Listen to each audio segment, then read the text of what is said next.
first time World Vegan Day has been marked in Parliament. On November the 1st, World Vegan Day, the British House of Commons debated veganism. The farming minister had to answer questions from Britain's 3 vegan members of Parliament. The Honourable Lady looks askance. We've got my report. And my American perspective. What did he say? The Honourable Lady looks askance? I'm Ian MacDonald. I'm Diana Fleischman, with stories and analysis from a vegan perspective. This is The Vegan Option.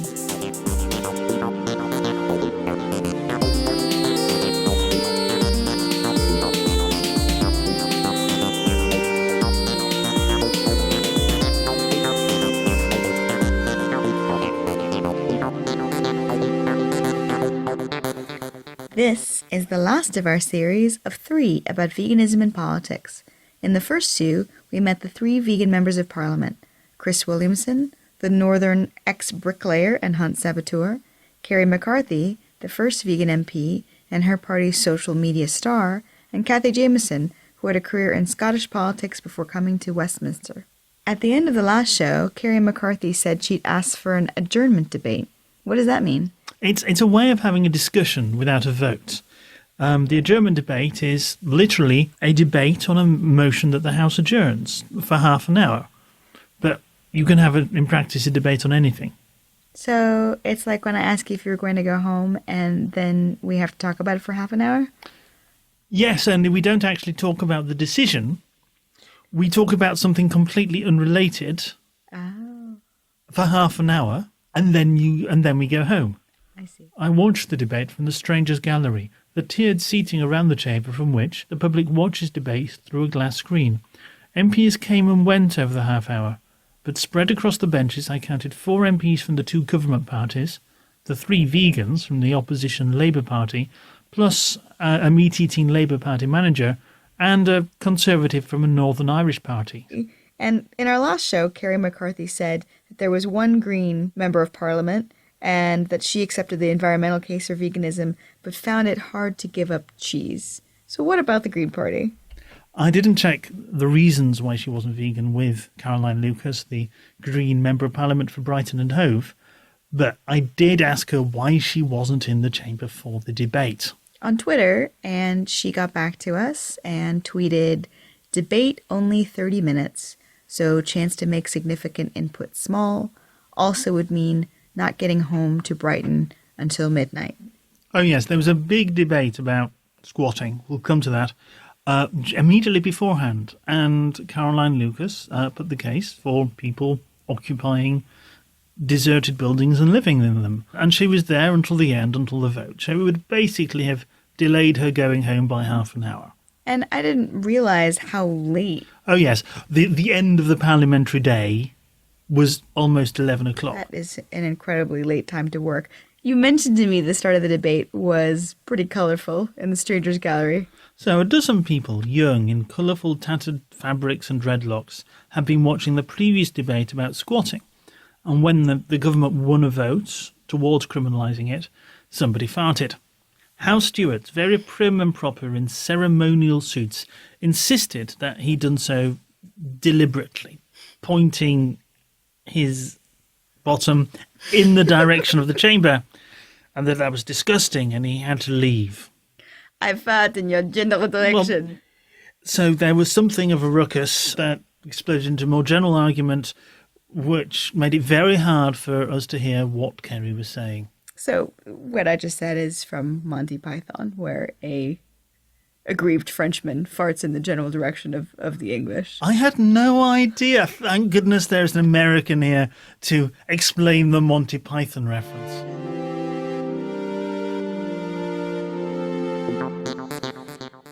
When in Parliament, I ran into the leaders of the British Vegan Society and a minor pro-animal party, Animals Count, and the 3 of us watched the debate together.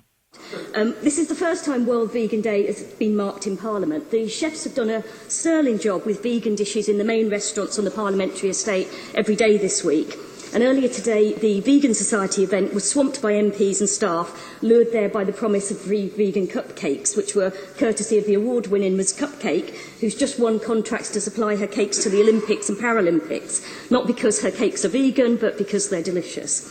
and I'm pleased to be joined tonight in the Chamber by my vegan comrades, the Honourable Member for Derby North and the Honourable Member for Kilmarnock and Loudoun. We are apparently the largest vegan caucus in the world. So, largest vegan caucus in the world is the phrase that you used with them in the interview. It sounds familiar. Let's hear it again. Saying you're the biggest vegan caucus in the world. Brilliant. By points and margins. As a big politics geek, it really is quite nice to say something in an interview and have it repeated in the House of Commons. Yeah, and to teach three people who are in politics something they didn't know about their own political standing. Over her 15 minutes, Kerry name-checked famous converts and made a threefold case for veganism. For animals, for the environment, and for health that might be familiar to you listening, so I won't recount it. Suffice to say, she talked about cows and chickens pushed to produce more milk or eggs than they're evolved to do, male calves and chicks killed, shorter lifespans, more mastitis, a proposal for a large intensive dairy farm in England. Chris Williamson told us he was keen to make the environmental case for veganism. He thought that might get more traction. Very keen. Kerry was laying out the case for animals when she accepted his interruption. Major companies are buying up vast tracts of land in developing nations to grow grain, which is actually displacing subsistence farmers from their land in order to feed that grain to animals. And wouldn't it be better if, when 2 billion people on this planet are going hungry every night, if we actually use the food that we produce in a more efficient way by feeding that food directly to human beings rather than through an animal, which is a very inefficient way of using land. Kerry also accepted interruptions from two other MPs who stood up to ask her something. Firstly, Simon Hart, a former leader of the pro-hunting Countryside Alliance and an MP for the governing Conservative Party, interrupted her when she was talking about the treatment of animals. Thanks for the honourable lady. Would she be able to point to any peer-reviewed science which supports the allegation she's making about the UK livestock industry, rather than perhaps just the mantra of the animal rights or vegan movement? If there's some peer-reviewed science you can point to, your argument, the honourable lady's argument, may carry a bit more weight. So at first I heard him ask for peer-reviewed science, and I thought, wow, that's amazing. Nobody asks for peer-reviewed science in the American House of Representatives.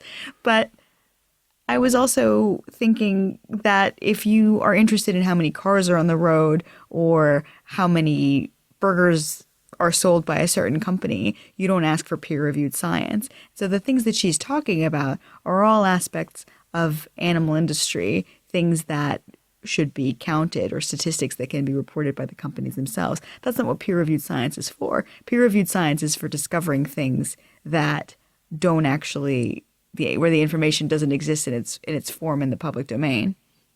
She replied by talking about the statistics on the lifespan of calves and mastitis, and moved on to the health case, mentioning, and I'll name-check arguments for those listeners who are used to them, the film Forks Over Knives and the China Study.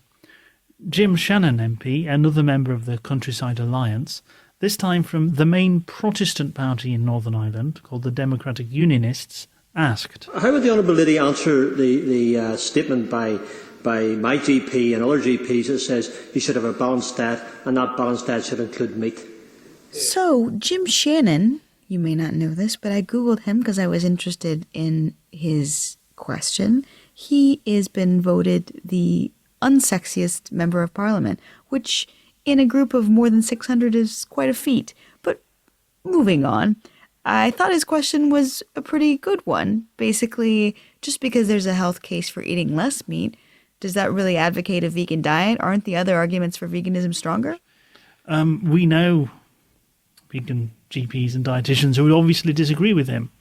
She dealt reasonably well with the question, I thought, moving on to a case where the livestock industry had, she said, tried to argue against a World Cancer Research Fund recommendation to eat less meat. The World Cancer Research Fund reviewed 263 research papers and concluded in May this year that there was convincing evidence that red and processed meat increased the risk of bowel cancer. When they did so, the National Beef and Sheep Associations, in conjunction with the NFU, issued statements accusing the fund of misleading the public. The fund retaliated by accusing the British meat industry of potentially defamatory and deliberately misleading statements, and repeated its message, as I just said to the honourable gentleman, that it was best to avoid processed meat and eat red meat only in moderation. They said, "The fact is that our report is the most comprehensive and authoritative review of the evidence that has ever been published, and it found convincing evidence that red and processed meat both increase the risk of bowel cancer." Remember, the House was almost deserted. 3 vegans surrounded by half a dozen MPs scattered around the chamber who were all either farmers, former farmers, or from farming constituencies. You didn't get the impression that they were there because they were vegan curious. So the microphones concentrate on the speaker, so it was more obvious if you were there, which I wasn't. But I was. Ian saw the heckling, and Kathy Jameson got pretty tired of it. Just for the benefit of members from the opposing benches who seem to be heckling a bit here about what is or isn't a case for veganism, would she agree with me that it is entirely possible to have a perfectly healthy and balanced diet without eating any animal products whatsoever?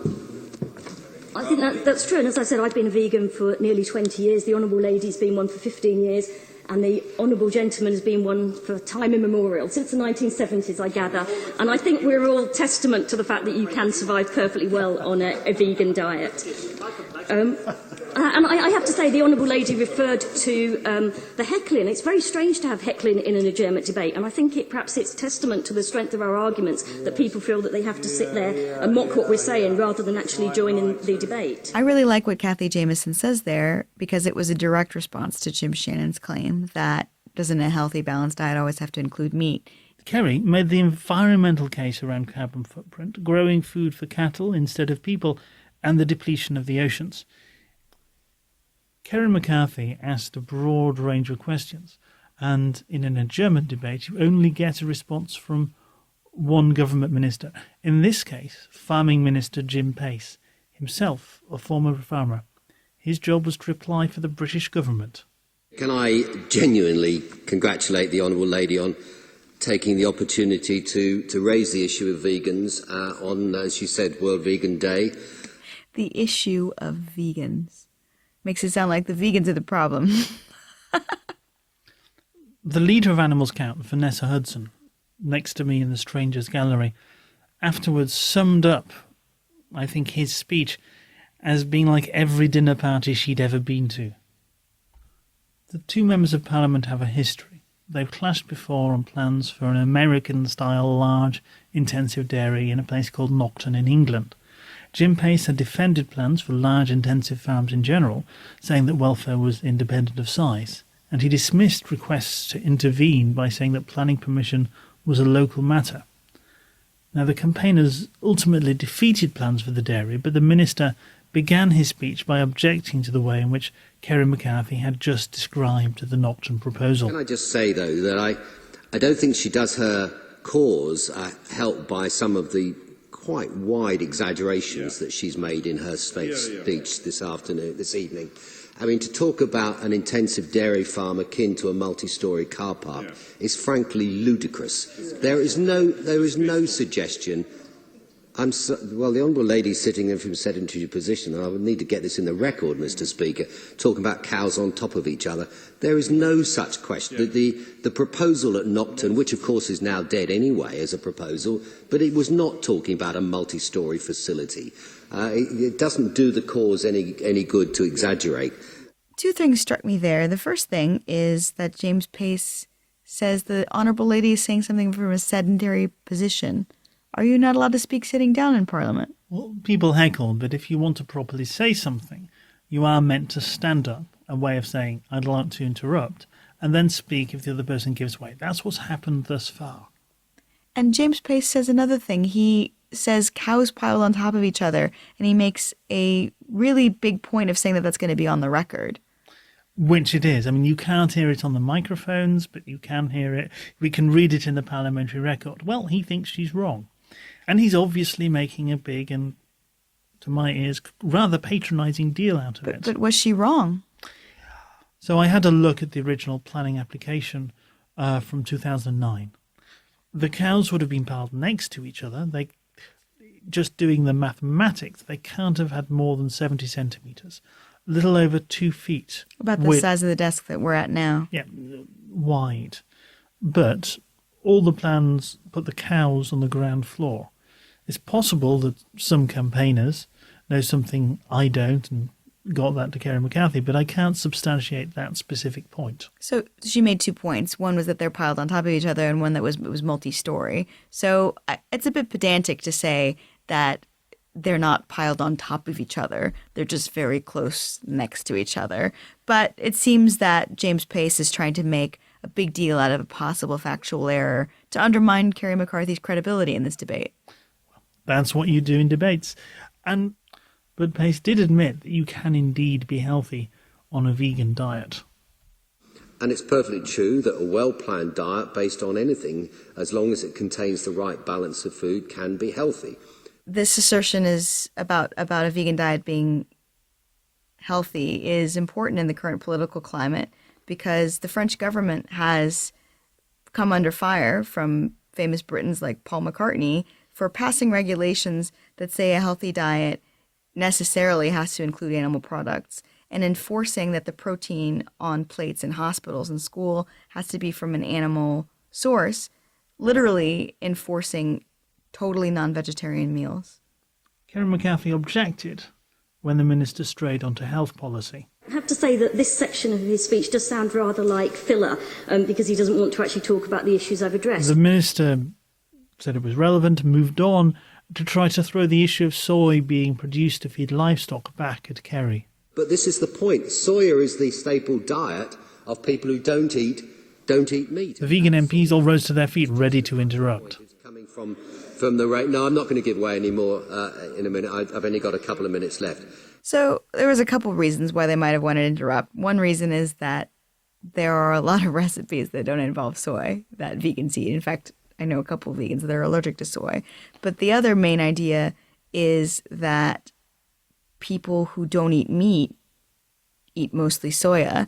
And I actually looked at Livestock's Long Shadow, which is the UN report, which showed that 97% of soybean meal is actually eaten by livestock. He gave short answers to each of Kerry's questions, and the debate ended.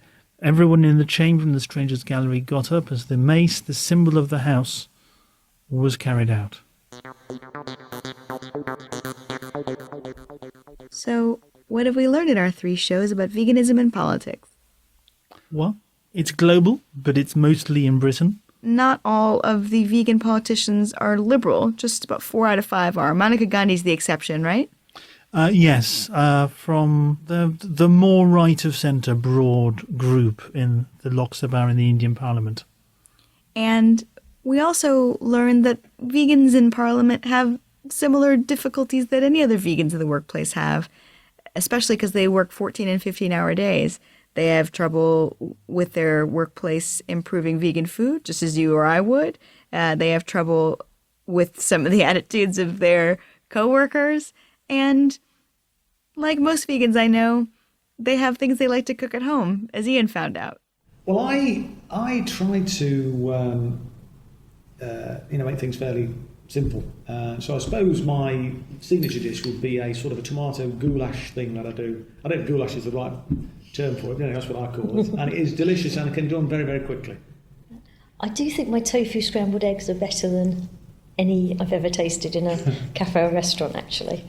So I put cheesely in it. So, cheesy scrambled eggs there. Mine is a version of a chickpea curry, for which I won a prize in a competition in the Scottish Parliament for cooking with fair trade ingredients. I had to say someone else cooked it, but I came up with the recipe. Please go to theveganoption.org for our show notes, like facebook.com/veganoption, and follow Vegan Option on Twitter. Digital media artist Rob Masters wrote our theme. I'm Diana Fleischman with comment and analysis. I'm Ian MacDonald, reporting and producing. Copyright us. Parliament Actuality is parliamentary copyright and used under fair dealing as news reporting and comment. Our thanks to the 3 vegan MPs for the interview. Next show is the Season of Peace on Earth. We look at trends and peer into the future to ask, will there ever be peace between humans and non-human animals?